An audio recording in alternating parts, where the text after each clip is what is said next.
This is the Black Powder Podcast, coming at you live and direct.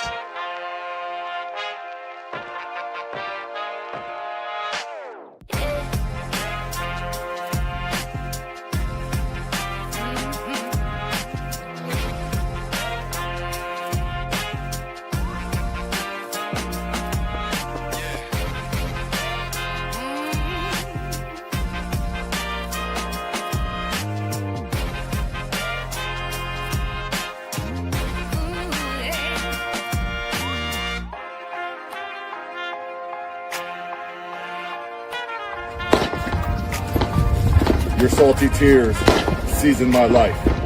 It's the Black Powder Podcast.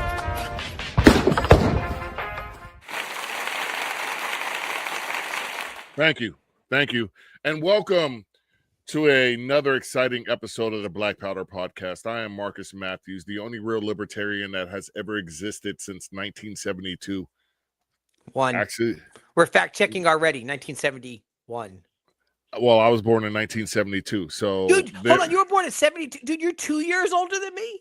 Dang. We're not going by looks. We're not going by looks. Okay. No, because you look way more than 2 years older. I look way younger than you, man. I still. You have poor lighting and sunglasses. So, I'm a professional troll online, and I get people always mad at me saying, "Hey, look, a 40-something-year-old dude talking crap to young people." Which I feel is my job to do in the first place. So you're proud to be a 40-something-year-old bully. Well, they knocked off a solid decade off of how old they think I am. And hold on. Nope, that's not true. Because you are 53, but they could be saying you look 48 or 49. So No. They only took off at best 4 years. All right. Yeah, and this is the Black Powder Podcast, the only real libertarian podcast that has ever existed. I think we just passed 4 or 5 years. Can't remember. At any rate, I have my wonderful co-host with me tonight, Mr. Eric Parker, Bold Liberty. How you doing, my good man? I'm doing good. I just want to say the podcast has been live for, 4 years, 5 years? What'd you say? Something like that, 4 to 5 years. I forgot. But it's only been amazing since I joined. And then our numbers even got better after Tub joined. So, So we saved you, Marcus. What he's saying is we saved you. You're welcome. Yeah. Well, I guess that says that affirmative action and DEI works. That's right. Yes, you are both. We got you in one. No, you both were my DEI and affirmative action hire. So, take that, Elon Musk and Jason Miller. Yeah, no matter how hard Zuckerberg tries to ban us, we just keep getting better. Despite everything is working again, and despite ourselves, despite us, we keep getting better. And the your third option as host tonight was just speaking. That's Tub, the Florida man. I am the only one left. I'm not redneck enough to be Florida man. Like when I first moved down here, they referred to me as the Yankee redneck. Well, that makes sense. Tub, there's a difference in redneck and white trash, so you might for real. Just kidding.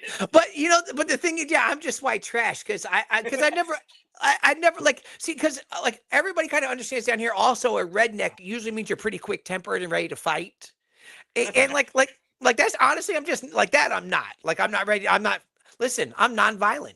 I am a lover, not a fighter. There you go. And so the idea, so I think I'd be closer to white trash than I would be a redneck for, if nothing else, for that reason alone. I'm staying out of this conversation 100%. Marcus has nothing to bring to this conversation. I have nothing in particular. Black people can be white trash.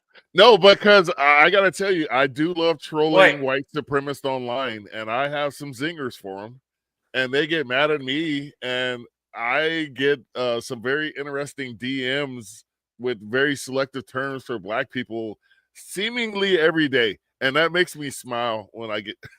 I made a post the other night. I just put it on there just kind of random. And I mentioned about how we should not have a minimum wage. And I said that wages should be determined by the employer and employee.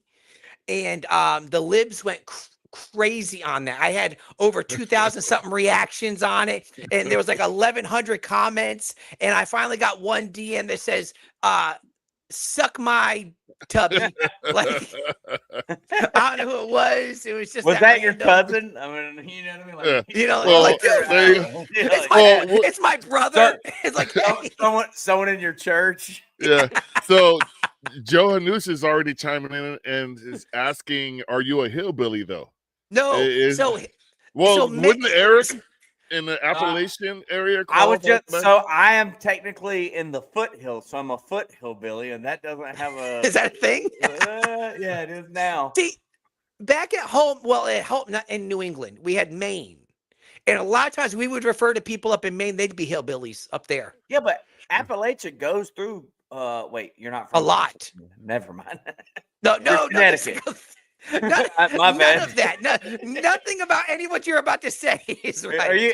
Were you anywhere close to Pennsylvania? It's all the same once you get north of North Carolina. Am I right? All you people are the That's how same. Melissa feels. Melissa thinks anything north of I-10 is a Yankee. Yeah. So, well, that's pretty much. just, like, we're borderline right here because we're just north of I-10 by So- about what, 2-3 miles. Marcus, We're are you close. south of I-10? No, we're Yes, north of. yes, so when we come home, she's a I'm Yankee. south of I-10 Marcus too. is a southern man. Yeah, I'm south. I'm about 4 miles from I-10. So I'm North or south? Now, South of there I-10. you go. Oh. You're a southerner. There You're you a go. rebel. We're going with a Woo. rebel. All right, so Go. this is special episode. Indeed. This is special because the two of you have decided to take your agreement bigger. Like the text messaging and the ha back and forth, it became real tonight. Well, So know you what's decide. funny? Like, You- sorry to cut you off, Tub, but as soon as it got official, we didn't talk at all. Like we Are did you last serious? week's. It's like, this is on. Yeah. Well, no, I'm being because This is friendly. Yeah. It's Rocky and Drago. We did like last week's. I would more say like Apollo and Rocky and Rocky. Oh, okay. Who's the end of Apollo? Rocky one. Who's Well, Apollo yeah, in this one? Eric. I'm Apollo. Wait, I get killed by a Russian? That's not. Anyway, spoiler alert. Anyway, So, in case you haven't seen it yet. Oh, hang on real quick. We got this one. He's checking in real quick. hey, Hey. buddy. You say hi? Okay. You can say hi. Yeah. All right. Yeah. Go. So, right. but seriously, like we did last week's episode, and we kind of were like gonna talk. It's like, nah, I don't want to give you any ammunition. So we just So you didn't said talk nothing. about it Yeah. before last week's episode. And Larry Sharp's just like, these dudes are weird. Like, what is going on? And this it's is just, it's background beef brought to the forefront. this all That's spawned what off it a is. meme I made. I made a meme that says Javier Milei is not a real libertarian. Changed my mind. And Eric was like, debate me. Eric's about to. Eric called you Well, I mean, out. like- Let's make it very clear. So, like, and that's kind of like, like not to, this one's going to piss Marcus off, but like to pay homage to Charlie Kirk in a way, right? Like, that's kind of what he did, was he just talked to people. So, and who knows if I will change Marcus's mind, but the point is, this is an opportunity to tell people about libertarianism, whether or not you agree or disagree. That's really the point of this. Maybe Marcus will change his mind. And I understand the point he was making with the meme. And I'm sure it's going to get brought up in the debate. But it was a great opportunity for us to discuss ideas together. Yeah. So I want you to understand that he doesn't see that he needs to change his mind, Marcus. It's just that you need to change yours. I want to make that very That's clear. what I took from it as well. I was like, Could've wow, said it. I'm just coming with some weak ass arguments already. So we haven't started the debate. How do you start? Okay. All right, This so is an let me- original thought. Let me just say, I would much rather not lose another libertarian, if that makes sense. So, Hold I on. got in my mind, we lost a libertarian. That's true. I say, but if we lose Marcus, we didn't lose a libertarian. Wow. So Yeah, inside good of point. that, No, Well, I was talking okay, about Javier. so but yeah, anyway, I got it. Yeah. We have a comment. Javier Milei is not a real libertarian because Marcus is the only real libertarian. Debate over. I'd like to thank have a everybody for blessed night. watching tonight. all right. I go hang out with my daughter now. Peace. No, In fact, Eric, you should have had that argument and then been done. or the Like, rest. sorry, brother. You're So right. it's I either- lose. See y'all later. Click. So it's Marcus. Are you admitting then that you are not the only real libertarian? No, I'm the only real libertarian. Well, then then Joe's That's right. You lost. Let's get into the rules. Okay, let's I can cover some already stuff. tell. All right, It's so let's gonna make it go long. abundantly clear. I'm running this joint. Okay, Yeah. I've got this one. All right. So here's what we're gonna do. Some of the basic ground rules. I know we already covered it with you guys, but this is for all the 3 people who are loving us right now. I don't even know what the numbers are. I can't see anything. We're at All a right, so- solid 67. There you All go. right, for 67 people, here are the rules that we have that I have established. Okay. So they will be answering questions. Now, here's what happened. Marcus, you submitted 3. Eric, you've submitted 3. The other one knows not what the question is. I have also submitted 2 of my own. So in reality, you don't know which 2 are mine, which 3 are from the other one. You don't know, technically. All right. So what we're going to do, there is no time limit in your response. Okay. The only thing I am able to do, I can interrupt you at any time I so desire, and I can stop you if I feel like you are rambling, Marcus. I can stop you at any point and say your time is done. And if I say your time is done, silence, nothing. It goes to the other person at that point. Okay. We can rebut back and forth. There's no set time. Like I mentioned, if the conversation is going in direction of where we started and it's flowing naturally, I will let it go. Okay. With that, I mentioned that there can be live fact checking. So anybody watching at any point, if you hear something that is untrue, feel free to put it in the comments. And then what we'll do, Marcus, when each person is done, then you can bring up the fact check by somebody else because I can't see the comments. Okay. So we won't interrupt somebody with it, but as soon as they're done, we'll do the fact check. Okay. So anybody can, you guys can fact check. I am perfectly fine with devices. If you have a phone out, a computer out, whatever it is, if you need to get up information, so long as you are not using it for your initial response. Your initial response has to be you. Anything following that, by all means, anything you want to do, if you have notes or whatever, feel free to have at it. Are there any questions? No questions. Okay, so here's what we're going to do. To start out with, you will explain which side you are on in this argument. Basically, explain why you're on that side without making your arguments for the questions. Okay, I want you to explain what you believe is a real libertarian. And then inside of there, just to kind of lighten it up before we get started, I need you to just give me one interesting fact that you believe about Milei. Okay? So what you're going to do, you're going to explain your side. You're going to explain what a libertarian is in your belief and one interesting fact. And by the coin flip determined by Siri, Marcus, for this portion, you go first. Hello, my name is Marcus Matthews, and I do not I should stop you already. All right, done. You're already rambling. I do not believe Javier Milei is a real libertarian. Let me start off by saying I don't dislike the guy. He is a smart guy, that's for damn sure. And he's Generation X, which is another positive because I don't truly know if we have any Gen X leaders on the major world stage at this point that are... I'm not going to say the guy is ineffective because he's been very effective at what he was doing. Now, my side is, like I said, that's my side. What I think a libertarian is somebody who has a fundamental belief in the NAP. They have a fundamental belief in government is the problem, and they have a fundamental belief that as long as you're doing no harm, you can go forth in life as you see fit. And that encompasses liberty and, you know, not necessarily service to your fellow man, but it says don't go out there and be like I told my kids when they were very little, don't be a jerk. So I'm gonna keep it simple like that for what I think a libertarian is. And what is your one interesting fact?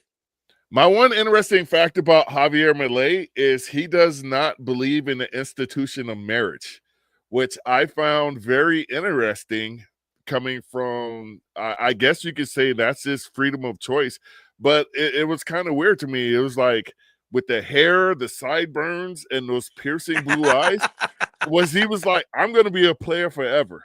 You know, that's what I found interesting about him. And that leather jacket. Does anybody do any of y'all know how old he is? He's 2 years. He was 1970. He's 55. So ooh, that's rough 55 right there. All right, yeah. I guess he's been growing them mutton chops since he was like 14. Yeah. All right. Yeah. All right. So Eric, to you, explain your side. Explain what is a libertarian, and give us your one interesting fact. Yeah, so I'm taking the affirmative. I believe he is a real libertarian. I would describe being a real libertarian. Well, let me start out. Look, I probably have drawn the short straw in this debate. It's probably an uphill battle, but what I think a real libertarian is someone that abides by the non-aggression principle, as Marcus alluded to. It's about self-ownership, private property rights, and a government as small and limited as possible.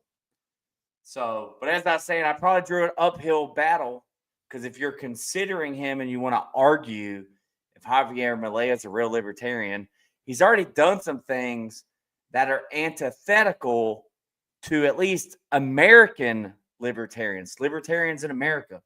I mean, he helped build a successful libertarian party in just 2 years, and then won a national election using that party apparatus.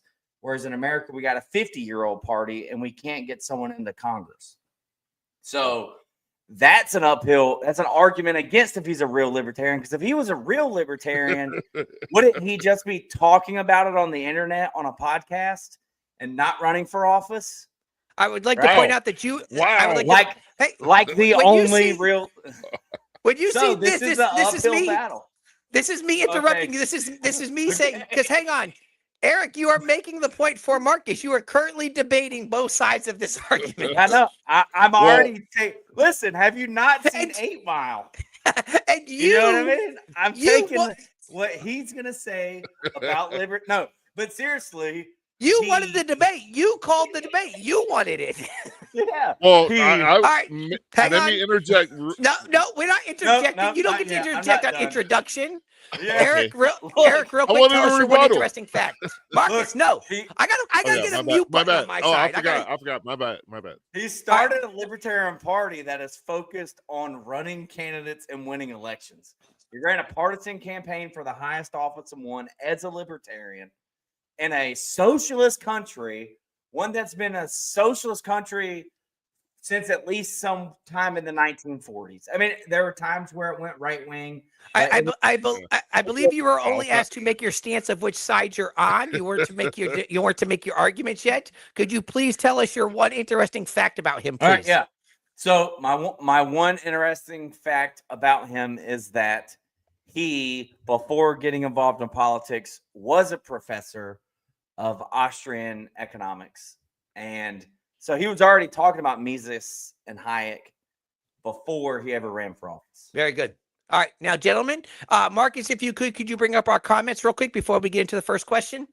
Yes, I want to, let's see. I put a few up that were just, Free says Joe Hanush is more libertarian than Milei.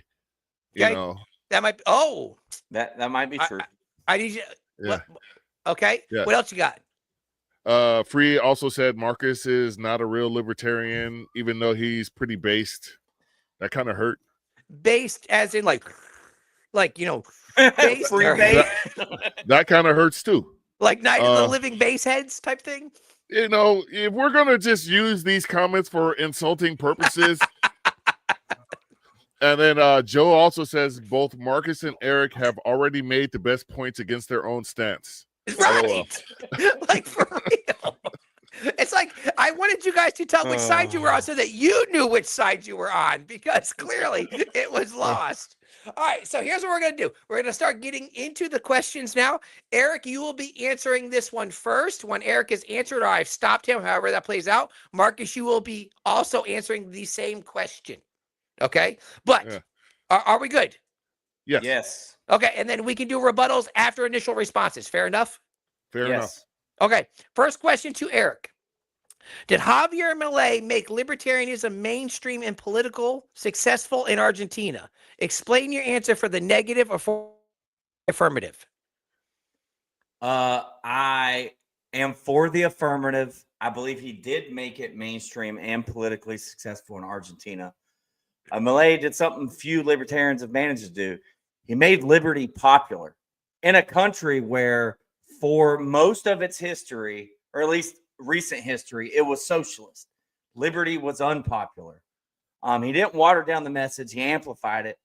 He ran unapologetically as a libertarian. Before Milei, the Libertarian Party in Argentina didn't exist, and liberty in itself was fringe.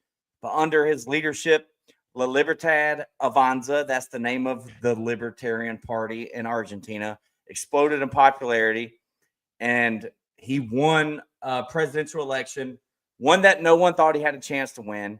He used populism to gain attention, but he used it to spread liberty in a country that was facing extreme economic challenges.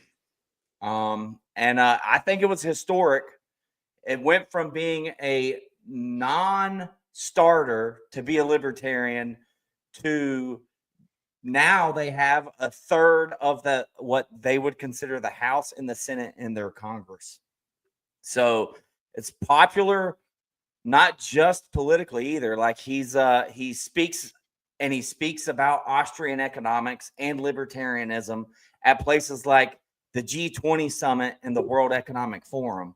So it's not just on the internet, which I get. The only way we see those conversations on the internet, but he's taken it to the people in power of other countries who are all going further towards socialism, while he is taking Argentina closer to libertarianism. And I'll admit, they're not there yet. They got a lot of ground to cover. They got about almost 100 years of some form of socialism or authoritarianism that they have to recover from. And it's like he inherited a burning house, and he's using the water hose instead of just talking about it. But when he does talk about it, it's in a positive light, libertarianism, and it's bringing it not just to South America, Latin America, here on the internet in the United States, to the libertarian circles, but Republicans and Democrats talk about him too. Republicans try to, hop on the bandwagon when he does something they like, and Democrats try to dog it out, and then Republicans try and trash him when he does something they don't like. It's almost like he's a libertarian, So, and it's, anyways. So yeah, I think so. Thank you, Mr. Parker. Eric, right? I mean Marcus. So wait, what? Oh, I see you what heard they that did with one. that Easy. You heard that one. Yeah. You heard that one. I'm way taller than Easy E ever was. Yes, true. I would ask you to repeat the question. Wait, I got the gist of it, but I will repeat it. Yeah. Do you believe Javier Milei made libertarianism mainstream and politically successful in Argentina? Explain your answer to the negative or to the affirmative. Now, I want to start off by saying, yes, he did. And I want to also add to that, he started in the media as a pundit, and kind of like what I'm doing right now, starting in the media. And that's why I think... So no, I'm not. I'm gonna mute my mic. My mic. Now, Marcus, you have made your point. He is not a real libertarian. And continue. I want to say this. So Javier succeeded a left-wing president. That left-wing president succeeded a right wing or center right, because it's a little gray area in Argentina, president. So Argentina had that pendulum of stupidity that we have here in the United States, where we're like, oh, this guy sucks. Well, I might as well vote for the other guy. That guy sucks. So he succeeded in that fact that he changed the course of that left wing, right wing BS.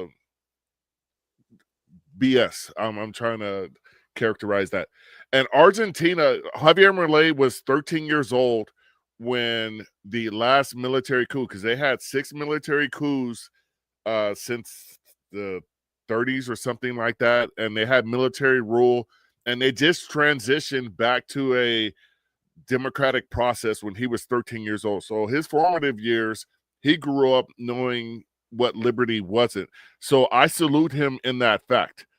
Where I say he isn't a real libertarian is the way he's enacted his policies and the lack of incrementalism, and the fact that he has hurt a lot of the populists with his austerity programs.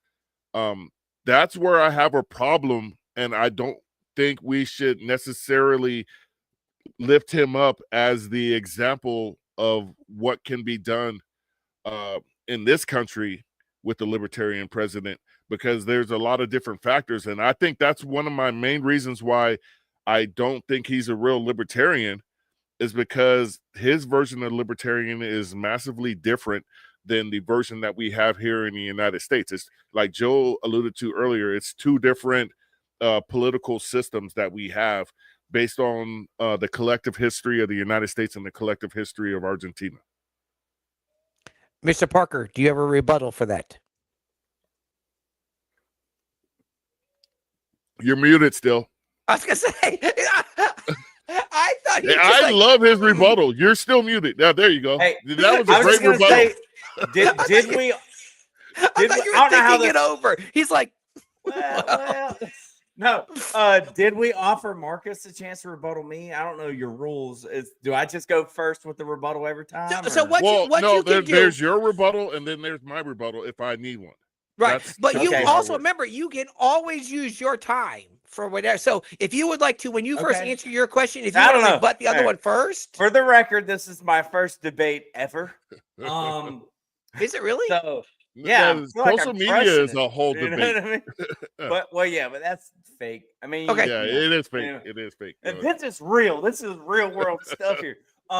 So I'd like to say, like, I agree with Marcus that it hasn't always been left-wing socialist, but you could be right-wing authoritarian very easily, and you're moving away from liberty.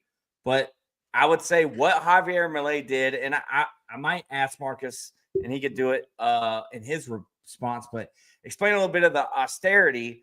What I see in the austerity is him cutting spending, getting rid of the bureaucrats and the government state. So I think that's a good thing. I think you might have been making that point too, but I think you're trying to say you don't think what he's doing in Argentina. I got to finish this thought. Or you froze? All right, go ahead. Here's why. Here's why I'm going to stop that, only because you are starting to bring up something that is a later question. Okay. So I'd rather. Yeah. All right. I mean, all right. So that's what I will hold off on. I'm you said I could use this time for whatever. And you can, but not that. But not that. But I'm going to protect the integrity of the debate, and I know what's coming up. So I'm going to save that for later. Marcus, do you have something you would like to add? No, I think we could leave that where it lies. Very good. All right. Second question. Marcus, you answer first. Oh, hey, do we have comments? Anything comments we need to cover? Yeah, Joe said sometimes a muted rebuttal is better than the one we can hear. Not for me, Joe. I will tell you, I for real thought you were like thinking, because we couldn't hear anything, but you're kind of. Yeah. And I'm like, he's thinking this over. Good for him. But no, he wasn't. He wasn't thinking at all. Tubbs actually knows me in person. I talk with my hands, and I'm a little dramatic. I was like, all right, I think that All may right, be a libertarian trait because I do the same thing. My for wife real. says that all the time. I'm Yep. always, Like, I can't tell you how many times I'll be at the church, I'll be preaching, and I flick my glasses off my face. I'm like, hold on. all right, We'll get. second question. Yeah. Marcus, you go first. Now, Okay. remember, Eric, when you respond, you can rebut right then if you want, or we can wait till after you get your initial response. It is entirely up to you. Okay. All right, we got plenty Now, of time. second question, Mr. Marcus, you are first. Is populism a libertarian trait? No. Populism is rooted in socialism. And the crazy thing about populism is it's actually very prevalent on both the left and the right, but it's a socialist trait. One thing that when I was preparing for this debate, because Eric kind of scared me, he seemed like he was ready to go immediately when he challenged me last week. So when I was looking up well, I've looked up populism before, but being that on the right wing side with Javier Milei, I looked up his demographics of the people that voted for him, and he crushed it. He was at 50% in just about every demographic, but with the youthful voters, like if for some reason it said 16 to 30 on the stuff that I saw, he was closer to 60% of them. And we all know, the only time socialism and communism is popular is in the youth, because they have not gone out into the real world and understood what it took to hold down a job and to maintain a family and keep that family above water financially. They look at that, the lack of, the term escapes me right now, but they have that optimism in life that hasn't been dulled by life itself.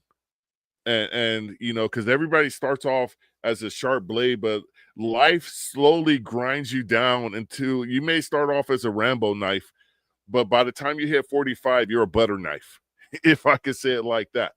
And you constantly And now you're have a plastic knife. well, eventually, because when you get that rheumatism and arthritis, you may not even be able to pull the trigger. So as you progress, you have to, and this is one of the things that I always tell my coworkers when I'm trying to Stay on topic. Do you Yeah. believe that Milei is a populist? Yes, he is a Why? right-wing populist, because he's talking to the common man. That's what populism is speaking to the common man's problems. And oftentimes, those people that are saying that have never truly engaged in the common man's problems. With Trump populism, he talks about groceries being an old word. It is an old word, because you go to the grocery store to buy food every day, and throughout the existence of mankind, where there was stores to go buy food, that's what they were called. So it is an old word, but it's a real-time reality for all people. And when you talk about, we're going to bring these prices down, you're talking to the common man. When you're talking about, we're going to make your healthcare cheaper and easier for you to get, you're talking to the common man. You're not talking to the people that are doing well for themselves. And that's what the left and the right have in common, is that messaging to the common man that is nothing more than a lie in itself, because they don't actually do anything for the common man. I've said this, and I'll end it on this point. I've said this several times. Everybody has a lobbyist in Washington, D.C. and your state capital. And when I say everybody, I mean corporate interests, business interests, people with economic interest in this country. They can go speak to your congressperson or your state representative. The only people that do not have that are the people that who elected that congressperson or that state representative. You cannot go speak to them if you did not give them X amount of dollars, whatever the state limit is or the national limit is. You don't have that. You're going to get a auto pen signature letter. Thank you for this. By the way, we're fighting these people, so why don't you donate here? If I could add to that one, in agreement, it's funny that they do have more access to our elected representatives than we do. Yeah. I can assure you, I recently, earlier this year, I went up to DC. I got a Capitol tour. I didn't get it by the congressman who I went through to get the Capitol tour, but I bet you he's taken other people on Capitol tours, somebody far more important than I am in that aspect. The CEO of Lockheed Martin. Yes. Got a Capitol tour. Yeah. Mr. Parker, do you believe that populism is a libertarian trait? Inherently, no. I do not believe populism is a libertarian trait, but I do believe it is a tool that could be used to spread the libertarian message. And I think that's exactly what Javier Milei did. He used it as the megaphone to tell people about Mises and Rothbard, to tell them that the state is the enemy. That's a quote from Javier Milei on the campaign trail. So he used populism whenever he wielded a chainsaw and rocked a leather jacket on a campaign stage. And he used it to spread the message of liberty. So no, it's not a libertarian trait. And you're right, Marcus, throughout world history, not just our history or political history, American history or South American history, populism has, I agree with you, it's been used against liberty by Marxists, by socialists, and by authoritarians to gain power. But I don't think that's what Javier Milei was doing whenever he ran for office, or even before that. As you said, when he was a pundit on the news, he was speaking from an Austrian economics position in a socialist country. One that, and I agree with you, wasn't always socialist, but it has pretty much always been authoritarian, basically since the 1900s. So earlier in the 1900s, Argentina believed in free markets and classical liberal ideals. It was called I think the France of South America, but I want to think of it like the cool France, not before they became so foo-foo. You know what I mean? Back when it was cool to go to France. You know, but anyways, I digress. But there's my answer. Mr. Matthews, do you have a rebuttal for that? Yeah, I agree with Eric that libertarians need to use populism as a tool, because that's what it is, a political tool. We're using you as one. Oh God. Okay, there goes my serious Marcus segment. All right, I'm out. Marcus, send it. Like, Tub, you're supposed to be non-biased. Yeah, but he can't help himself, regardless of the fact. Look, I'm doing it to myself. Look, all right, I'm out. Go ahead. This is the most fun debate I've ever seen, and I'm part of it. Mr. Matthews, I'm sorry. Continue. Yeah, it has to be a tool, but with that power comes great responsibility, if I could quote a Spider-Man thing. And I wrote down here with the Austrian economics thing, I think that has to be the basis of the foundation. And like with Argentina and the United States, it wasn't. And so that's where we'll get into later on in this debate, in the incrementalism aspect of this, because yes, the Austrian economics model is probably the best model to have, but how do you incorporate that into a non-Austrian economical model to begin with? Yeah. We have I want to. Yeah, comments. Go ahead. Yeah, Joe again. TLL. They're both doing a good job making points against their stated positions. And then we have our good friend D. I'm late. Who's winning the battle? Are we fighting over whether or not pellet smokers are superior? That's a whole different debate. Yeah, we're not going to get to that one because that one may get personal. Yeah, you are both get personal. You are both currently winning for the other side of what you chose. What did I just say? I disagree. In my last response, I feel like that was good. Anyways, it was good. All right. Okay, so Mr. Parker, do you have any rebuttal to Marcus being a tool? I don't feel that needs a rebuttal. Fair enough. Damn. All right. Eric, this first one goes to you. Can the work of Javier Milei be replicated in America? Oh, that's tough. Man, is it tough? Is this one of your questions? It might It has to be. It All right. has to be. I was about to say. I don't.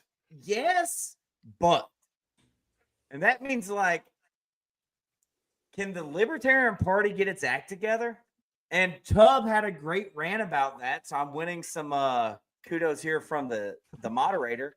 But like, can the Libertarian Party become a legitimate force to be reckoned with as quickly as La Libertad Avanza became it became a political party, and it, I think, and someone fact check me, elected the president of their country 2 years later.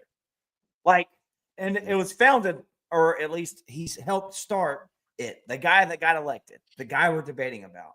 So, and I don't know, like, do we have that? I think we probably have. Do we have a, first off, in America, talking about economics is boring. But if we hit 200% inflation, then maybe talking about economics will become popular, because people are going to wonder why they're standing at bread lines and why they have to have wheelbarrows of cash to purchase a loaf of bread.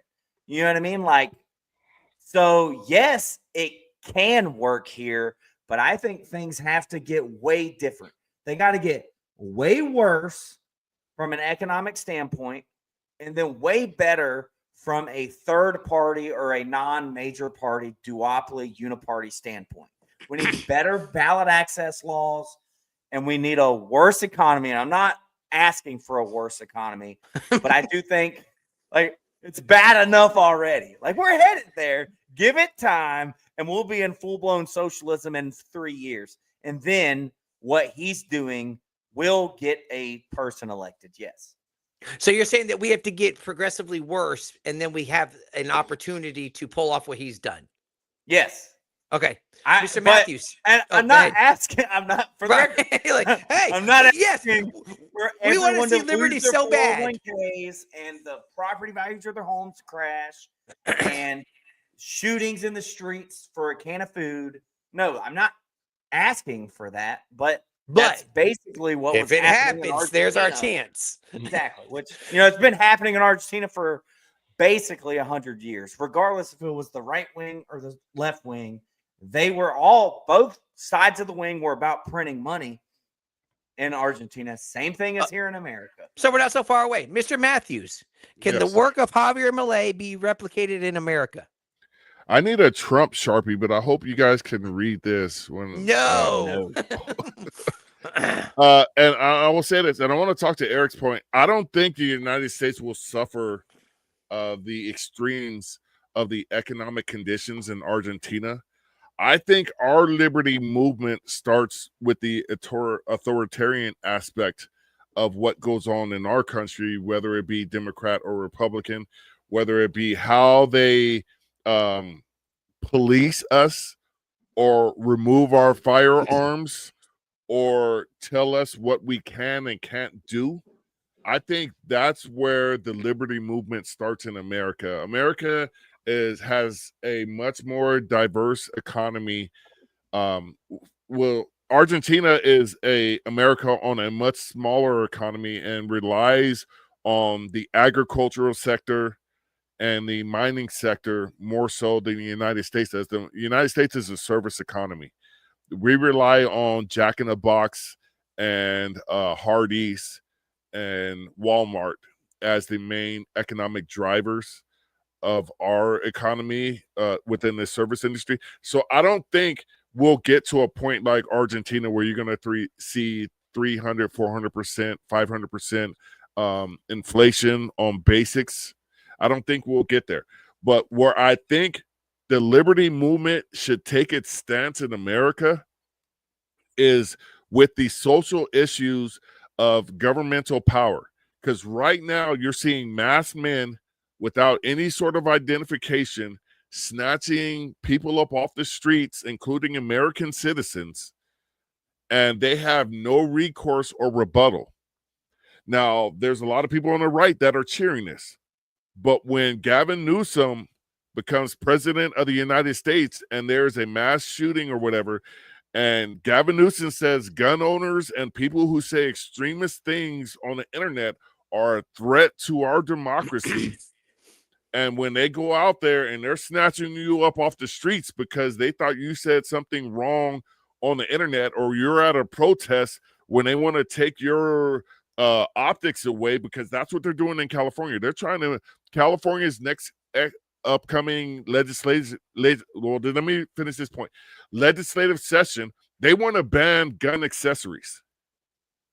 So if you give a person like Gavin Newsom the power that Trump is wielding right now, let's say somebody uses a Trijicon sight on their rifle and they say they were more accurate in shooting whatever with this Trijicon, we need to ban those accessories on those guns. That's where I think the liberty movement has to step up and take a stand on what's going on in America at this very moment, so we don't have to fight that next battle as rigorously as we will have to. I would like to point out that you successfully answered it to your response in the first 3 seconds. Yeah. When you simply held up a thing and said, no, we're good. Mr. Parker, would you like to rebut anything that this guy here just said? Yes, I have a rebuttal. Okay. And it's only because you brought up I guess gun laws. And I don't know that you were trying to say in Argentina, or if you were trying to allude to anything. We're not debating Gavin Newsom if he's a real libertarian. But, you know, Nicholas Sarwark endorsed him. No, wait, he endorsed the other guy. Sorry, I digress. But in December 2024 in Argentina, under Javier Milei, the minimum legal age to apply for possessing firearms was reduced from 21 to 18. It should have been eliminated altogether if you're a real libertarian. Well, you know, you're going to mention incrementalism later, so we'll talk about it then. In June 2025, a decree was issued that lifts the longstanding ban on civilians owning semi-automatic firearms, and his government introduced fast-track online process for gun permits. And you're right, like, hey, if he was real libertarian, you wouldn't need a permit. Well, I don't know what their constitution says, for the record. So you might need a permit. Here in America, you shouldn't need a permit because we have the Second Amendment. I don't know that they got that in Argentina. Maybe we should have looked that up. I don't know. But anyways, I did not look at that, but yeah. But you're right. I'm just saying, like, hey, that's some pretty libertarian leaning stuff, at least getting closer to the right to self-defense, not further away like California's doing. And if I was a real libertarian, I wouldn't live in a state where they kept doing that to me. So can I respond to that? Mark, not yet. Yeah, I got time. I got as much time say, as I want. The buzzer beater ain't one off. Marcus, if you're California, if you're the only real libertarian, make a note. If you're the only real libertarian, you will leave California and you will move to Argentina. I'm here to fight for California. And to Joe's comment, real quick. Hold on. Do you have a rebuttal first before we get to comments? Yeah, but this rebuttal is part of the comment. Give it a try. California has a larger economy than Argentina. Yeah, we are the fifth largest economy. And if you're afraid of self-defense in California, excuse my French, Tub, but you're a little bitch. Because I'd rather be judged by 12 than carried by 6. No. Even though you've insulted me at least 3 times tonight, I'm not going to degrade myself. I didn't do anything. Yeah, but sitting here minding my own business. I live in a county where the DA has rarely prosecuted people for defending themselves. California is a state where, depending on where you are, you will, in LA County, you will have to defend yourself in a self-defense case, 100%. Where I live in California, I mean, no. When even if it's a clear-cut case of self-defense, somebody kicks in your door, you find him in your daughter's bedroom with his pants around his ankle, you will still have to defend yourself in the state of California in certain counties. I mean, that sounded very specific. Well, I'm just trying to go to specifics on how ridiculous some county prosecutors are in advocating for self-defense, because they want you to call the police and wait 8 to 15 minutes for them to get there and just let's see what happens. That's all right. Now, do you have any other comments? Yes, we have this one from D. Who else has been digging Pastor Tubbs videos lately? I shouldn't have put this one up. Lately, he's been putting out. I didn't even read this comment before I put it up. I'm gonna do so. I apologize to you all if you haven't been watching Pastor Tubbs videos. He has been making some valid points. Time after, we'll talk about it. If we have time after, yeah, we'll talk okay. About it. Then, I don't gotta work tomorrow. I'm about that life tonight. All right. With no further rebuttals and no further comments, we move on to our fifth question. Okay. Eric, you answer this one first.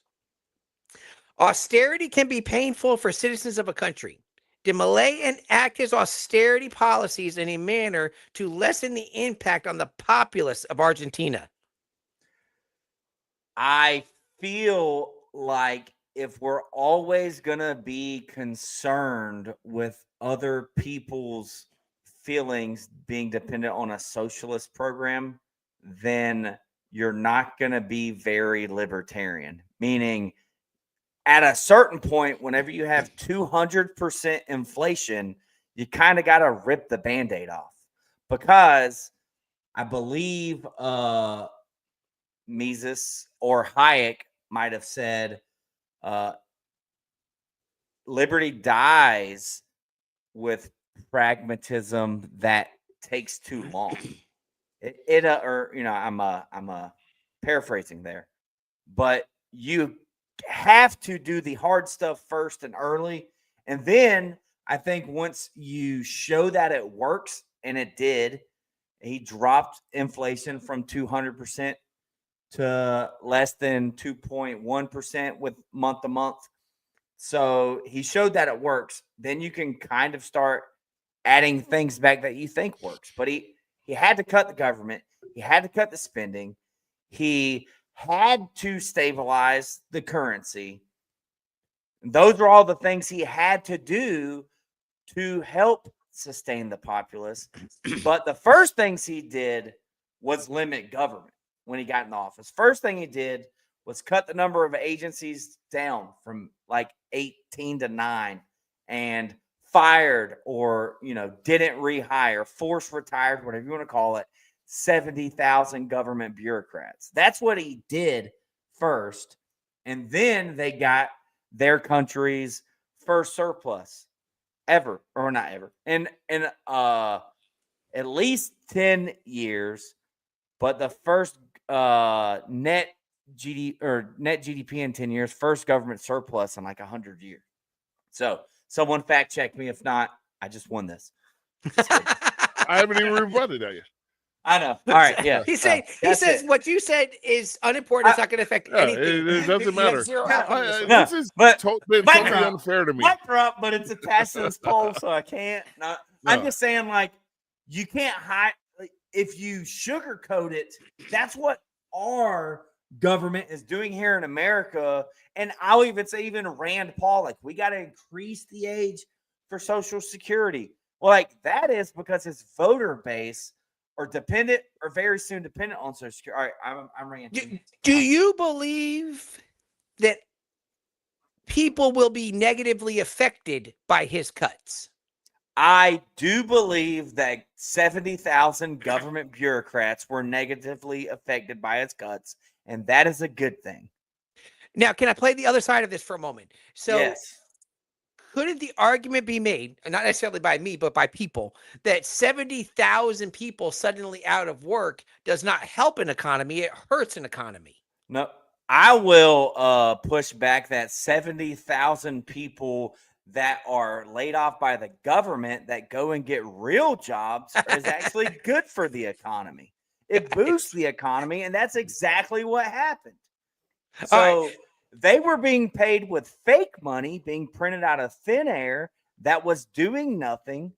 And then they were laid off and they had to put food on their table, and they went and found a way to do it. And poverty, by the way, dropped from 50-something% to 30-something%. So it worked. It still needs to continue, but it worked. Mr. Matthews, question to you. Austerity can be painful for citizens of a country. Did Milei enact his austerity policies in a manner to lessen the impact on the populace of Argentina? And it's a resounding no for me on that. And I want to make 2 points. The first point being, when he enacted this austerity program, he was famously in front of that board saying afuera, afuera, afuera. Now, one of the departments of government he afuera'd was the Department of Tourism. The Department of Tourism in Argentina, which is the second most popular Latin destination in the entire world, is being Argentina, brings in over $4 billion a year in economic activity. That there's no way their budget is near $4 billion to begin with. So what are you netting from that particular department? You're netting a lot. And one of the things you want is foreign dollars. Every country that is successful, you look at all the G20, the G4 or G6, whatever it is now, all of them have, probably minus China, a booming tourist market that brings in foreign dollars that's critical for local economies, for those particular entities that, you know, like Disneyland here in America, Orlando there in Florida. I don't know much in North Carolina that brings in much, but New York City, we'll see what happens there. San Francisco, people still go to San Francisco. But, you know, these are the things where I'm saying, I don't know if that was a smart move. Getting rid of government is in itself is not bad. You'll never hear me say that. You know, we should keep the vast majority of government, but we have to be smart about this. Back to that incrementalism. And the second point I want to make, which actually escapes me because I was so passionate. I actually caught a lot of flack because I said getting rid of the Department of Tourism was a bad idea for. And if I could ask you, Tub, one more time to repeat the question. Oh, no, I remembered. The second part was the pensioners. And this applies to me. I don't know about Tub because I've never heard Tub talk about his career or job that he's ever had. But when the government takes my money from the time I was 16, 17 years old and says, hey, I'm taking this money from you and I'm going to give it back to you later on in your life, to me, that's not an entitlement. That's like, you stole my money and you said you're going to give it back to me. You better give it back to me. And what he did is he cut pensions of people who had that government contract by 20%. And there was riots in the streets. And these old pensioners were rioting in the streets. Some soccer thugs came in with them, and Javier Milei unleashed the riot police on these people, and old ladies were getting tear gassed and hit with rubber bullets. Now, when you talk about pension reform, you need to go to Javier Milei's base, the people that voted for him, the young people. They should be able to opt out of the Social Security pension programs and whatnot, or it should be like a 401k. And then if you opt out, you don't get a damn thing. But that's where it gets kind of crazy because you have too many people opt out. The people that opt in, will they be able to actually receive their money when they don't have enough people paying into this Ponzi scheme of Social Security and pensions? Because that's what it is. It's a Ponzi scheme. So I think Milei messed up in doing those things, not incrementally and just using that chainsaw to the pensions and the bureaus that are actually bringing in money. So it has been mentioned, especially when he was cutting all of these various departments. Some of them said you use that chainsaw, but it should be done with more of a scalpel instead of a chainsaw. Is that a statement that you would agree with? Well, I concur, Eric. Hang on, Mr. Parker, real quick. I would like to say this. I looked up, and it looks like as of May of this year, he had released just over 47,000 government employees, not 70,000 as you stated. But do you have a rebuttal to Mr. Matthews? I got I'm dyslexic. I apologize for that. So I meant 47, not 74. My bad. Yeah. So apparently, I don't know. Fact check this, Tub. I'm just kidding. Apparently, he didn't completely fact check abolish this tourism, but he downgraded it. He downgraded. I was just looking for that. I was just standalone agency. So correct me if I'm right.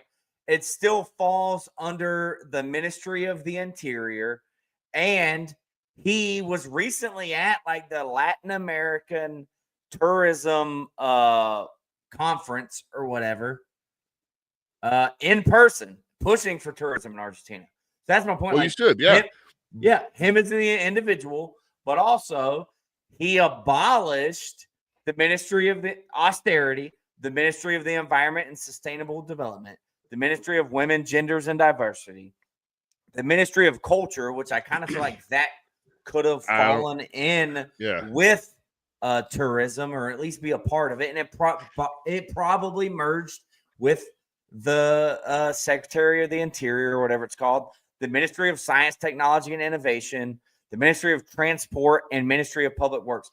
Look, just because like he got rid of these government agencies, it doesn't mean that science and technology ends and it stops working. It actually means the private sector picks it up and does a much better job than the government. I'm pretty sure, and this should be a challenge, we should all go to Argentina on a vacation together. The Black Powder Podcast shows Argentina what real libertarianism is. On location. And if we can't, how much money have you been making off this podcast, Marcus? Exactly. We make $40 to $100 a month. So you guys need to start kicking in. If we keep doing this for 10 more years, we'll finally be able to. No, but my point is, it's not like we can't book a flight. I got to get my passport renewed. But it's not like we can't just book a flight to Argentina and go there right now. Buenos Aires. I'd love to go there. You know what? This is a great idea. This is all. All right. Mr. Matthews, do you have anything else to add to this? No, I think we're good. All right. What do you have for comments? So we have Kenneth, our good friend from Oklahoma. All companies to continue to pay their half as you allow younger individuals to opt out.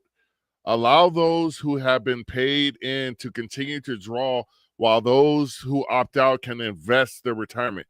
And I remember when George W. Bush was talking about that. He was saying, and if that program was enacted where you can invest in the stock market when he was president, there would be probably 10% more millionaires in this country. And he caved. He caved. Yeah, he did. He actually, listen, that idea was actually a pretty solid one, because what he was saying is, listen, we'll keep some of it here, but you can pull a certain percentage out and you can go and invest that however you want. I'm like, that's a good stepping out of Social Security. And he caved on it. Can I tell you why Americans probably didn't want to go with that idea? Because in my lifetime as a Gen Xer, I cannot remember one Republican president that left the economy in a better condition than when he started. The last person that did it was Bill Clinton. Bubba. Well, he wasn't a Republican. Bubba. Yeah. Right. No, that's my point. That's my point. I agree with you. Yeah. But a lot of people say that was from the cuts before him, which was that Reagan before him. Tub, you would know. Marcus, no, that was George H.W. It was one term Bush. One term Bush wouldn't have done anything good. But I will say this: you can say what you want about Bill Clinton, but he's probably been the most fiscally conservative president that we've had within any Generation X lifetime. Listen, I voted for his money. I voted for Bubba twice. That's my man right there. All right.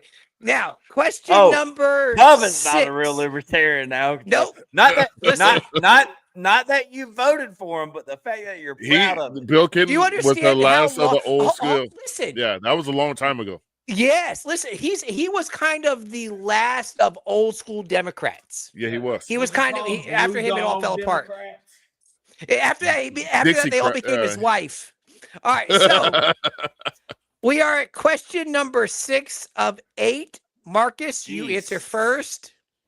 I know I might start stopping you sooner just for time purposes. Okay. So, Marcus, you're first. Has Milei successfully blended libertarian philosophy with pragmatic leadership to achieve real world results? And is it an important model for liberty and practice? Explain your answer for the negative or affirmative. I would say he has not fully sold the libertarian concept to the world, because I reached out to Spike after the 40, you phoned a friend? Yeah, well, we texted after the initial $20 billion currency buy thing, and I was like, hey man, I've been saying this from day one. I think we libertarians need to take a cautious approach to this situation. And primarily it was because he was entering a economy that was already in a deep recession and entered a deeper recession his second year after he was elected. Their economy entered a deeper recession, and he had some losses and scandals. And there was the rock throwing thing earlier, and I was like, he's not the golden child. I don't want to say savior because there's only one, but he wasn't the golden child of the libertarian movement to begin with, as I felt personally. And I wanted to take a reserved approach to elevating him to the example because, like our comment section said earlier, is particularly Joe. He is not the example for the United States. Comparing Javier Milei's Argentina to the United States is apples and strawberries. It's not even apples and oranges. We're talking about a bush versus a tree. Yeah, but that is true. So, we're talking so they are kind of similar. Yeah. But this wasn't what we needed publicity wise as libertarians initially, because I was like, the American media has been eating this up. Every article, if you Google Javier Milei in American media, they're going to call him a right-wing libertarian. Yep. And I've actually just heard him referred to as an extreme right-wing. Right. Mm-hmm. And that's not the message that libertarians need to be presenting to the American people, for obvious reasons, when we live in this duopoly where if you label somebody this far or this far, left or right, it has a negative connotation to begin with. So I don't think Javier Milei should have been our poster child to begin with, and we needed to back away from that. And that's why I stand on what I say when I say he's not a real libertarian, because I'm talking from an American perspective more so than an international one. Mr. Parker, question to you. Has Milei successfully blended libertarian philosophy with pragmatic leadership to achieve real-world results? And is it an important model for liberty in practice? My answer is yes. Look, here's the thing is, what Milei did wasn't done in a vacuum. It was done in the real world. And his real world was facing 200% inflation. Like, Marcus, you haven't seen that in your life since disco was still socially appropriate. Wow. You know what I mean? Wait, you're that's tough too. And I'm just saying it wasn't even that bad. I don't know what the percentage was under Carter, but you were there. You know what I mean? No, I wasn't. Yeah, you were. I was, but I wasn't. I'm not trying to interrupt Eric, but that's a bold-faced insult. You were there. You were there. Anyway, so that's simple. But look, ideas alone don't stop inflation. So libertarian sounds great in theory. Don't hurt people, respect the property, keep government small. But when you're facing 200% inflation, you have to do something. And you mentioned like the austerity. He did all that. He cut the government spending. Now, your points about, and I don't know if there will be a question about this later, But the currency transfer, you kind of talked about it, like that's not necessarily Austrian economics, but it is fighting that fire with a fire hose. You know what I mean? Instead of just talking about the theory, he had to do something to stop the devaluation of the Argentinian peso. Now, because I am a real libertarian, would have taken out a loan and purchased gold with it, right? He did that too. Sorry. Well, I'm stopping, okay. Eric, I'm stopping you because of future questions. Okay, all right. Okay. But I'm not done. He reduced the number of ministries from 18 down to 9, into wasteful subsidies, double digit percent of the GDP. Like, I get your point. Like, there was stagnation in his first 2 years. People didn't know how, and I say people, their economy didn't know how to handle those radical changes because they were so used to very large, big government spending. And he came in and cut it in essentially at least the number of departments in half. But he cut the spending by at least 10 to 15%. So, like, whenever so much of your economy is dependent on government subsidies and money printing, it's going to stagnate. But now it's doing much better. So,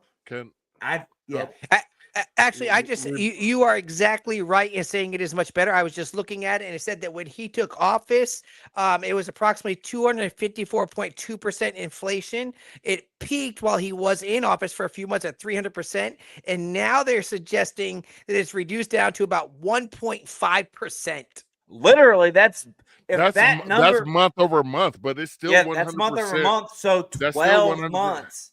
But they're still at 100% inflation year over year. Well, that math don't math, but it does, because month over month is one thing, year over year is another. But I will say this: them cutting their the federal government, and this is one of the main differences between Argentina and the United States. Them cutting federal agencies from 18 to 9. They damn near have 18 federal agencies in the FBI and the CIA. And then if you talk about the federal budget in the United States, just over 50% is discretionary defense spending alone. And Trump increased that from like $800 billion to $1 trillion. Yeah, I'm not arguing if Trump's no. Right, I'm just stating the same thing. I'm just stating that Trump did. This is another difference where I say why he's not a real now libertarian. Look, if you'll take the affirmative in that one, I'll take the negative. And let's see how Angela McArdle feels about that debate. You know, we should have her on. All right, this is where I stop that. Move on to the next question. All right, next question. Marcus, I'll consider that a rebuttal. I don't have one. I hope I answered it well. Next question. You did. Yeah. Mr. Matthews, are there any comments? No further. All right, so no, like from the crowd. Yeah, from the crowd, not from you. Oh, my bad. Yeah. Yeah, we got Kenneth. The last good Democrat wanted to stay out of Vietnam in the CIA and Federal Reserve. Then his thinking went back and too far left. To the left. He's talking about JFK. Yeah, he's talking. Which would very much be a Republican today. Yeah. Oh, very much so. Or at least a centrist like Jimmy Midgetti. Did you see that on Twitter? Anyway. No, it's Twitter. No. All right, 7th question. Eric, you go first. All right. At one point, Milei suggested removing the Argentine peso and replacing it with the U.S. dollar. Would that have helped or hurt his country? And would it have affected the dollar here?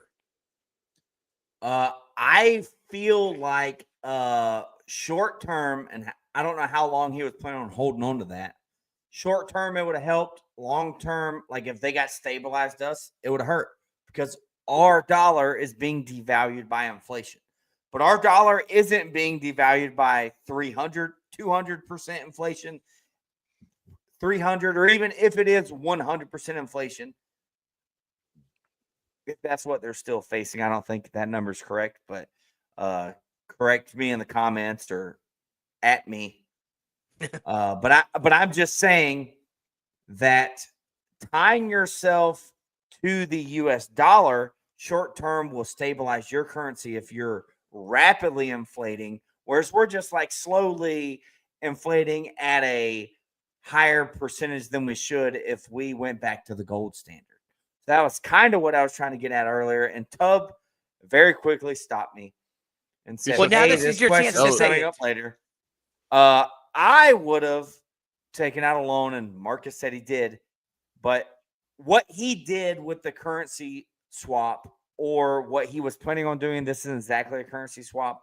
It's a loan to the United States that is repayable with interest. Now, you know, as the Bible says, the borrower is slave to the lender. So they borrowed essentially money from the United States government. They have to repay that back. How quickly their economy recovers will determine how long they're a slave to the United States government. I have a problem with that. But had they taken a loan from anywhere, they would still be a slave to the lender. They would have needed a loan from somewhere. It's like they took all their credit cards and they did a single payment plan. You know what I mean? What's that called? Anyways, it's The consolidated like they did debt. that. They consolidated all their debt that he inherited from socialists and big government authoritarians on the right. And he took those credit cards and said, now I have to solve this problem. And I'm going to consolidate that debt. And I'm going to do it with, at the time, potentially the most stable currency I can. And I'm going to take a loan out and I'm going to have to pay them back. And I think the interest, this is an amazing interest rate. If I could get this, I probably would be in more debt. It's like 0.5% to a maximum of 2%. Like, that's pretty good numbers. So it's not a fully free market Austrian plan, or, you know what I mean, like a Dave Ramsey plan. But it is a smart plan, in my opinion, for the situation they are in. So, Mr. Matthews, did I Okay. answer that? do you need me to repeat the question? Yeah, please. At one point, Milei suggested removing the Argentine peso and replacing it with the U.S. dollar. Would that have helped or hurt his country, and would it have affected the dollar here? This is going to be my shortest answer of the night. Number one, he made Argentina the highest debtor state to the IMF. Most people know what that is. And secondly, the pesos to dollar things is exchanging paper for paper. So it's nothing but pain in that situation when the dollar isn't shit. It isn't anything to begin with.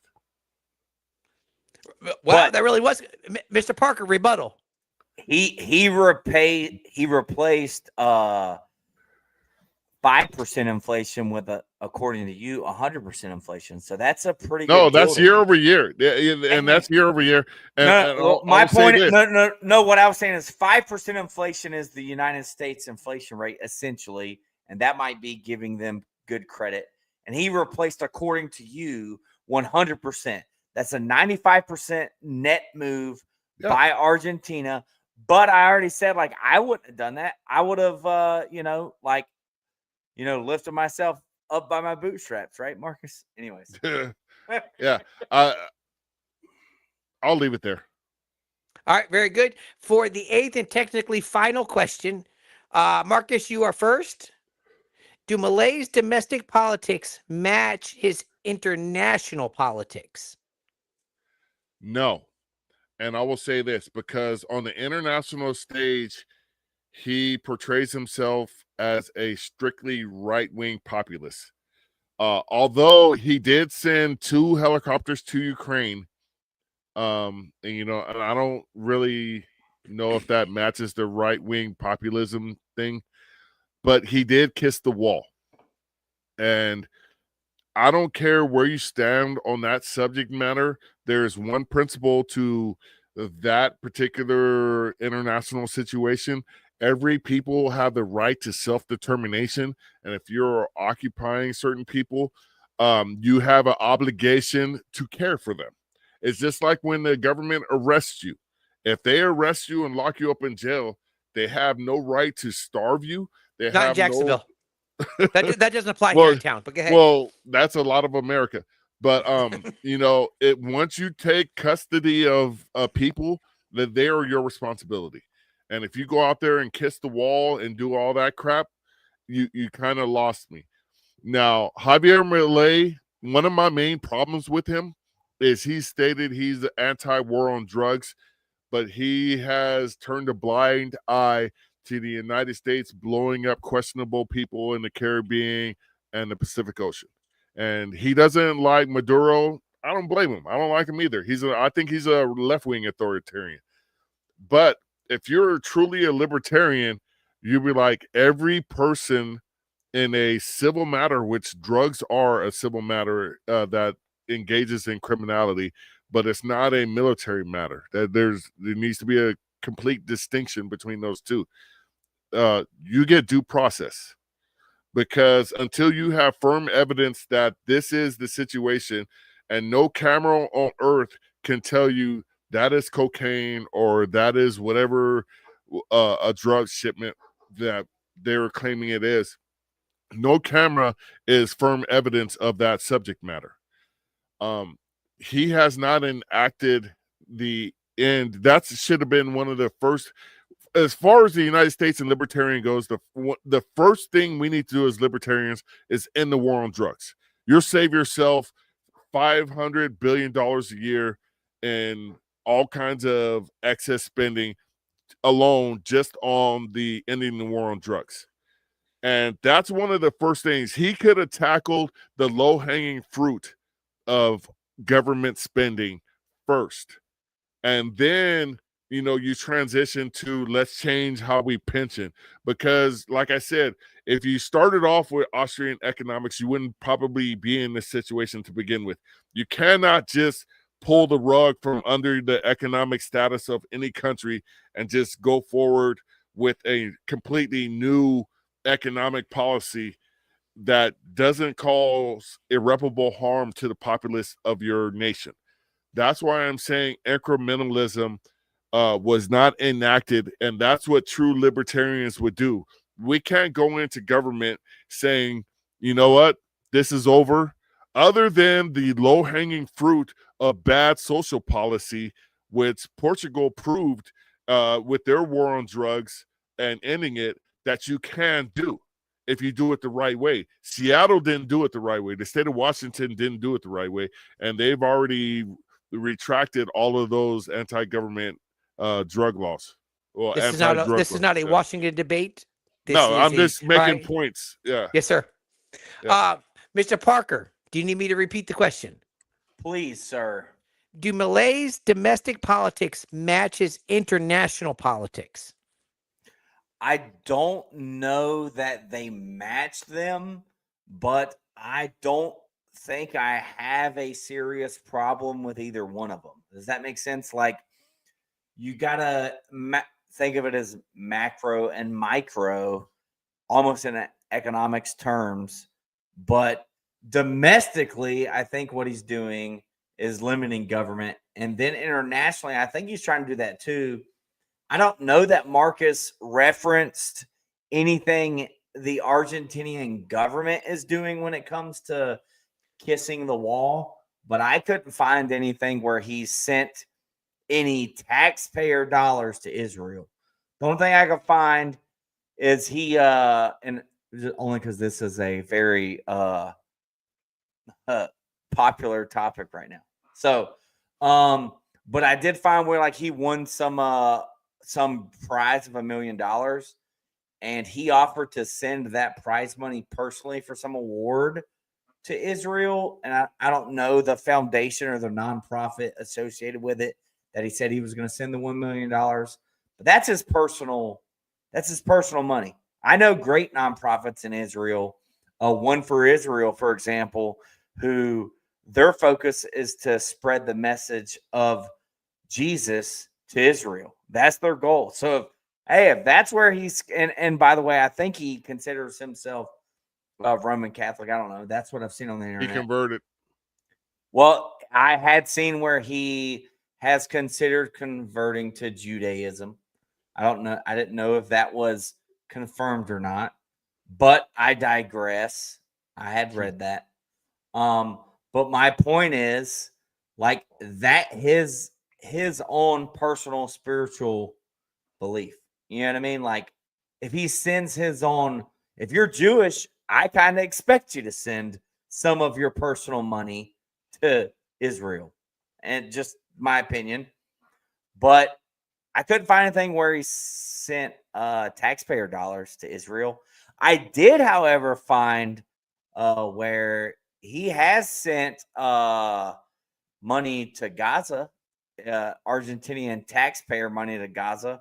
I would say that's also not libertarian, but I don't think Marcus is arguing a libertarian standpoint whenever he says that. Essentially, he said, if you're going to stand a certain way against this, they're your responsibility.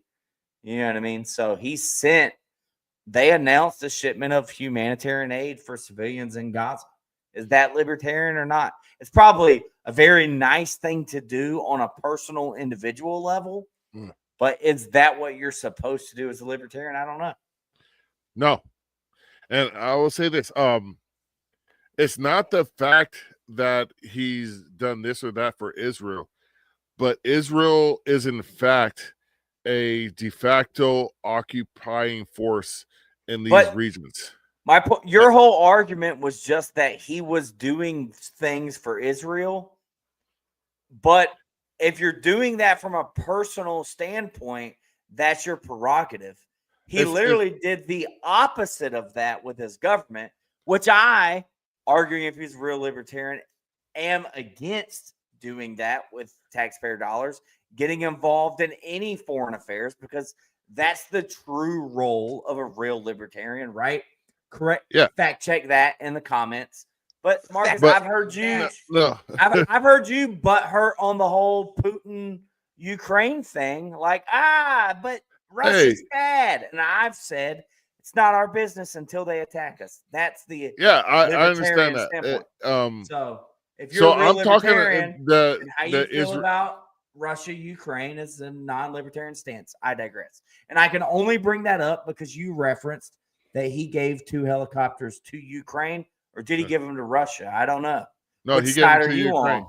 But when I talk about the Israel-Palestine thing, it's the moral aspect of it, because when you talk morally, if you're going to occupy somebody, and like I said, if effectively they're in prison because they're walled off. So morally, do you think Javier Milei sending a shipment of humanitarian aid for civilians in Gaza was a good thing? From the taxpayer perspective, no. From your personal perspective, yes, that should be voluntary. We can't have government, and that's a gray area. I got to be honest with you, because I don't really have a problem with my tax dollars going to feed kids. I don't. In terrible situations, I really don't. You got to remove the only real libertarian moniker. No, I mean, if kids are starving and I can help through a greater source, I don't have a problem. So I have a question. We're going off the rails. No. You guys are actually, this is a part where you guys are actually fine. But here's what I want to ask, though. So let's suggest he's chilling in the Capitol, everything's fine, and he's getting a large calling from the people saying we need to send money to Israel because we want to help them. Is he then going against his libertarian beliefs by listening to the people and sending it over? Or does he maintain libertarian thinking and go, can't do it because I'm a libertarian? So can I answer first? Yes. Yeah. Yep. I'm assuming their government is similar to ours. It's not up to him. It should be up to his Congress if they send it to the people. Yeah. And he's the executor, and he runs how his State Department gets the money to the people. Or the aid. So his Congress should say, and their constituents should say before they say, their constituents, which, by the way, can I have put it basically he doubled the amount of libertarians in office. They control about 1/3 of the legislature. I digress. So let's say 1/3 of them say, heck no, we're not sending our tax dollars to another country because we're fighting inflation still. According to Marcus, we still have 100% inflation here. We can't afford to feed starving people in Gaza because we have starving people in Argentina. So his 1/3 of the legislature would vote no, and the other progressives and socialists are going to vote yes, and it's going to pass. And then he is obligated to send it. That's his job, or he vetoes it. If it's not veto proof, that's his role as president. And then he could try to veto. No, I don't want to send it to Gaza. So we don't necessarily know that he sent that shipment of humanitarian aid to Gaza. He did tell his executive branch how to make sure it got shipped. I'm going to backtrack a little bit on my previous comment because I've probably said this for 25, 30 years. Would you feed your neighbor's kids before you feed your own? No. Oh, sorry. Yeah, but that's the answer to that. Hold on. How fat are my kids? But this one could skip dinner tonight. He'll be fine. But that's always been my belief on foreign aid. I realize it's a lot bigger picture now because this is a global economy and bad things happening in certain parts of the world have ripple effects here in America. But I will say this.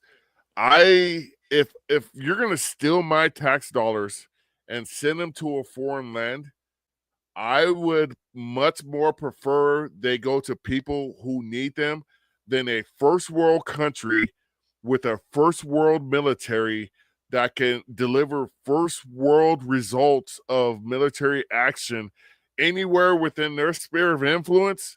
I really don't think you need my money. But when you say these people are in this building and then go down the line and destroy every building on the block, oh, they just moved to that building. I mean, Marcus, I'm not, and I don't. No one's defending. No. I'm just I'm not disputing your point, but I know where you're going. I'm just arguing that from a government standpoint, like he has, as far as I could tell, someone fact check me. He has not sent any tax dollars to Israel. So that means, if you think about it, they have a socialist government. Their government, 2/3 of their House, whatever, their Congress is still Peronist, if I'm saying that right. Yeah. They're still Socialist Party. The Socialist Party still has 2/3 of the Congress. So he moved he moved the Argentinian embassy symbolically to Jerusalem too. Yeah. I mean, I'm not like, okay, so I don't I'm kind of okay with that. That doesn't bother me. I got you. It kind of like, it's just like, whatever. How much did that cost taxpayer dollars? I don't know. We had to hire a moving truck. You know what I mean? But yeah, we had to take one box of papers from one building to another across the state of New Jersey. Big deal. Yeah. You know what I mean? Like, very valid point. All right, gentlemen, because we are way past our time today, but Eric doesn't care because he doesn't have to get up in the morning. So here's what we're going to get up in the morning. The usual thing. No. So I don't know how to answer that. You know. Yeah. Right, so here's what we're going to do. Hold on. Here's the answer. No. Real quick, Marcus, do we have any comments from viewers? Let's see. Another one from Canada. The federal government could act as a middleman, facilitating foreign aid through voluntary donations, but the government should be sending money taken from through taxes or through deficits. But the government should be sending money taken through taxes or through. I think he meant should not be sending. That's a solid question. What are you doing? All right, so here's what Here's what we are going to do. We are now going to present final thoughts. Now, inside of final thoughts, Somebody's here? yes, somebody's here. Shouldn't. Yeah, Kenneth Smith shouldn't be taking. Is anybody here? All right, so here's what we're going to do. So I am going to limit you on this one. Okay. It will be 2 minutes is your time. And then after your final thoughts, I have one last very 30-second response from each of you for one last question. Okay. With that, we started with Eric going first. So Marcus, we will allow you to give your closing thoughts first. Give me 1 second here and I will pull up our timer just so we know we're good to go. And you are free to go, Mr. Matthews. I do not think Javier Milei should be used as an example of a libertarian for the United States. And I say that because his situation is unique to Argentina and it has nothing to do with the United States. Argentina has technically played the United States. If you're a soybean farmer, you know what I'm talking about. Argentina and Milei, when he spoke about China, he spoke about them in a very negative term. He aligned himself with Taiwan, but when the opportunity arose to do business with the United States, like the United States is anti-communism, they love to run to communist countries because of their cheap prison labor that capitalists love because they can make 1,000% more profits. I can't see that. So with that being said, and I'm not going to need this whole 57 seconds, I don't think Javier Milei should be used as the example of libertarian governorship in the United States. We have our own unique problems and situations that we have to deal with.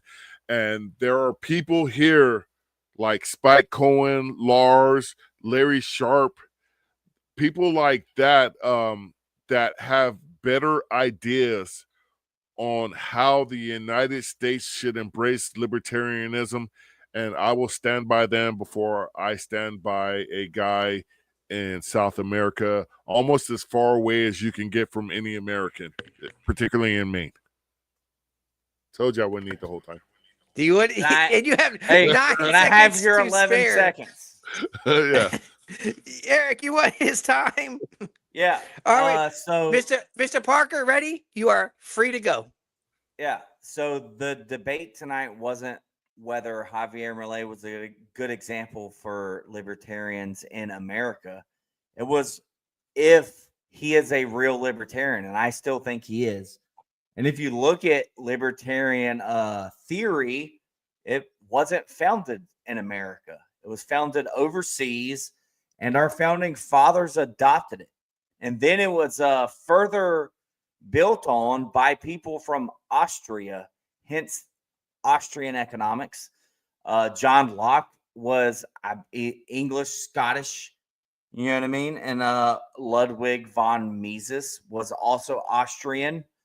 I digress. Like that wasn't the debate. If it's good for America, it's good for the whole world, libertarianism. And you could be a real libertarian and not live in America. And you can learn from, libertarian theory from all over the world. I still have a minute. Or I don't. Why are you holding that up? You just saying. So He's let letting you know. You know you got a minute. Okay. All right. Like, geez, you suck. Get off the mic. Anyways, which you are currently wasting. But at the end of the day, what Milei represents is proof of concept. For years, libertarians have said that liberty works, but very few have actually gotten the chance to prove it at the national level. Like, let's talk about our own party. They have not accomplished anything at the national level. Milei did, and he's doing it in one of the hardest places to live economically. He's doing everything he can to improve it. Took a bankrupt socialist nation and gave it a fighting chance.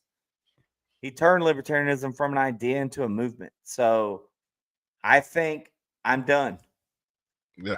I think you're done also. So here's the thing. So one last 30-second response. We'll go to you first, Marcus. I mean, no, go first, Eric. I'll go to Eric first. Okay. What is one point that Marcus made tonight that you go, that's solid, and maybe Milei is not a true libertarian? To be honest, I would have to go back and watch it. He had multiple great points, at least a few. And at the time, I said I agree with you on that point. You know what I mean? So, but I would have to go back and look at where I said it, to be honest. Feel free to go back in the comments later on and add that to. Yeah, no, I'll do it on all the things I'm on, and I will be like, hey, or y'all can remind me. Marcus is probably about to remind me. Marcus, here's where I made a good point, and here's where he said you agree, and I will attest to it. Like, I'm not gonna hide. Like, I'm not saying he is the perfect libertarian, but that's the problem. Is like we argue about pragmatism and theory and philosophy. Well, where do those two merge? Where you take it and you do something with it. And I think he's done that. And I don't think that makes him a non-libertarian. But Marcus had some great points about like the dollarization thing. I'm not proud. I wouldn't have done it. I don't think you get my all right. So the dollarization stuff there, that's the thing. Sorry, it took so long. Mr. Matthews, is there a point inside of what that Mr. Parker mentioned that you go, you know what? Maybe he's right. And maybe Milei is indeed a true libertarian. Yeah, exactly to that point. I would say the fact that it took him 2 years from being a pundit like myself just talking to rise to the ascendancy of president of Argentina. That is completely impressive. Or I will say this, though. It will always suck to be the first person who does something. Yeah, because they will always go back and nano pick at everything you did when you're the first person to do something. And so that's I try not to fall into that trap with him. I just wish that the overall presence matched the principles that he has espoused, more so in the realm of the state of Argentina, more so than his global presence, where he has put himself in the camps with certain individuals that do not espouse or would ever espouse libertarian principles. That's where I think the beginning of my problem started with him. So, gentlemen, I thank you. We'll see how this all plays out. Ultimately, maybe the comments will come through. But here's what I will end with. We will not know if he's a true libertarian or not until he comes onto this podcast and defends his beliefs. Until then, this remains unsettled. There you go. I like that. With that being said, Eric, you got anything else? No, this was a lot of fun. I really enjoyed it. Marcus, seriously. So it was a lot of fun. And I don't know if I changed your mind. Yeah, we're both here. You see us? But I just like seeing Tub with black people. And my little brother said something about chicken. I heard that because that's on my frequency. I'm hoping it's fried with well, let me ask you guys this. The last question I want to ask you guys. That's pretty stereotypical, wasn't it? Yes, it was. What kind of hot sauce do you use? I don't use hot sauce, of course. Yeah, wow. He's too white. Dude, I try everything. I try everything, but mine is Frank's Red Hot or a version of Frank's. But I like Texas Pete because you're in North Carolina. That's all all they have over there is Texas Pete. It's founded in Winston-Salem. So yeah. So is this are we now establishing the next debate for the Black Powder podcast? What is the true hot sauce? What is the best hot sauce to put on fried chicken? And I'm gonna ask everybody to follow up. Hold on. I don't know. There's too many out there. That would be my argument. No, like there's seriously, two. I have two. Ghost Reaper hot sauce in my fridge. Yeah, but that's a specialty. We're talking about. I'm just saying. All right, okay. Then what's yours? Let's just say it here. It's Debate's over. Louisiana hot sauce, and then number 2. I is don't Crystal. not like Louisiana. I like Louisiana, but Frank's for my fried chicken. So Louisiana on my oysters, which you probably don't even eat, Marcus. Oh, please. I just got me some Drago's garlic butter sauce, and I'm going to make some grilled oysters next weekend. So, yeah. We're pretty open-minded out here. All right, there you go. The 5th largest economy in the world. From my dad being a deacon. There it is. I have so many stats about Argentina I didn't even get to talk about. They're the 24th largest economy. I have posted notes and 2 sides I didn't get to. Debate's over. Neither one of us win. The fact that let the comments to be continued. Watch it. Hey, Tub is the real loser because we kept him up till 10:46. For real. Well, I'll be awake. I just don't want to deal with y'all anymore. Like I've done my time. I'm having fun, and this is for the fans. But I digress. Hold on.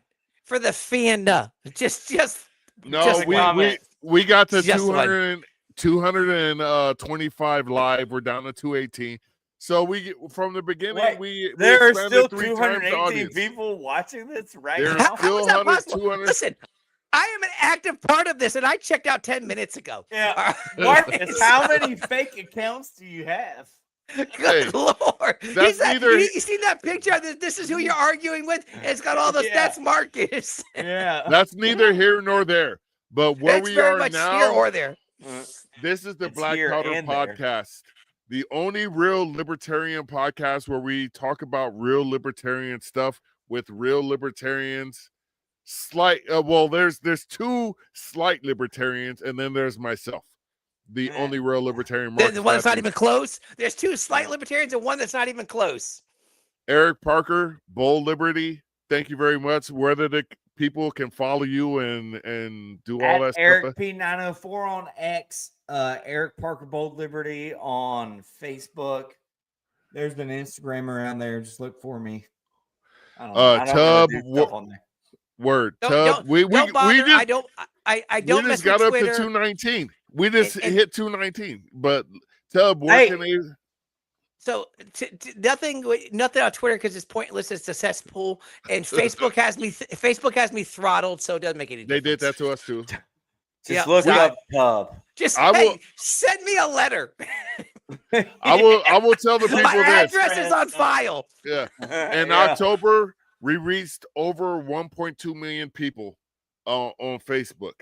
So we're trying to do this. Oh, before we end, we need to congratulate the libertarians that won. Yes. 2 of our former guests, Chris Clark. And there might have been more, but I don't know. Yeah. Well, we had 2 people that lost by less than 30 votes. God, wow. See, had you people, and I had mean you all people, of you people given $20, like the 219 people watching right now, had you given $20 to those candidates, that could have been the mailer needed. Listen, I'm just saying that I wasn't able to be on last week, but I am monthly contributing to Larry Sharp. There you go. So I'm just saying I am $25 a month to Larry Sharp. So listen, the show promoted me to do that and provoked me to do that, and I did. We did such a good job with that episode. Yes. So it's because I wasn't here. We did a good job.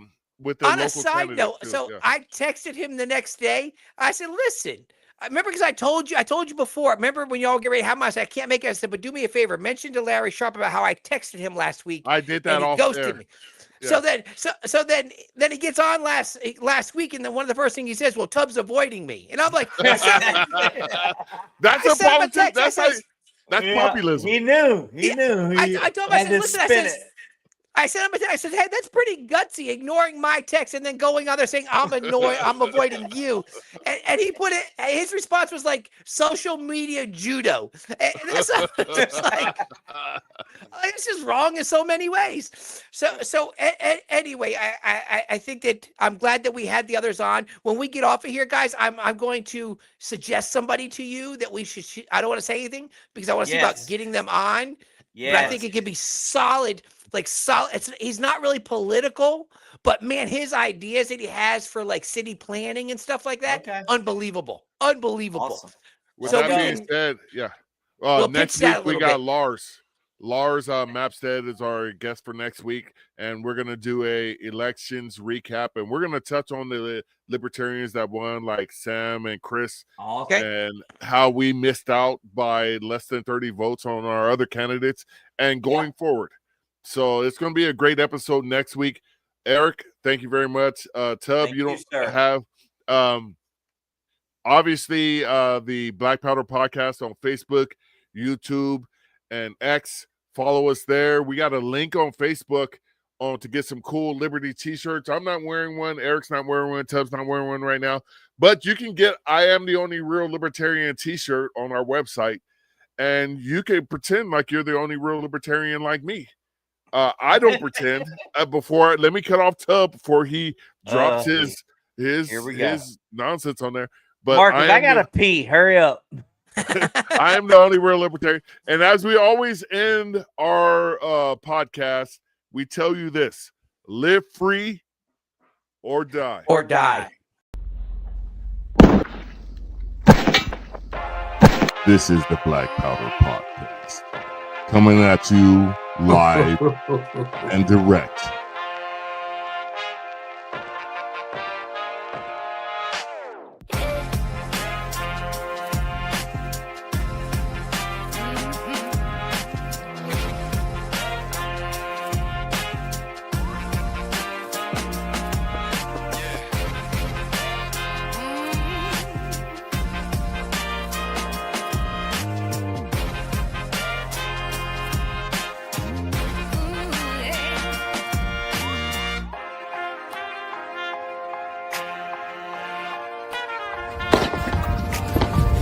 Your salty tears season my life. It's the Black Powder Podcast.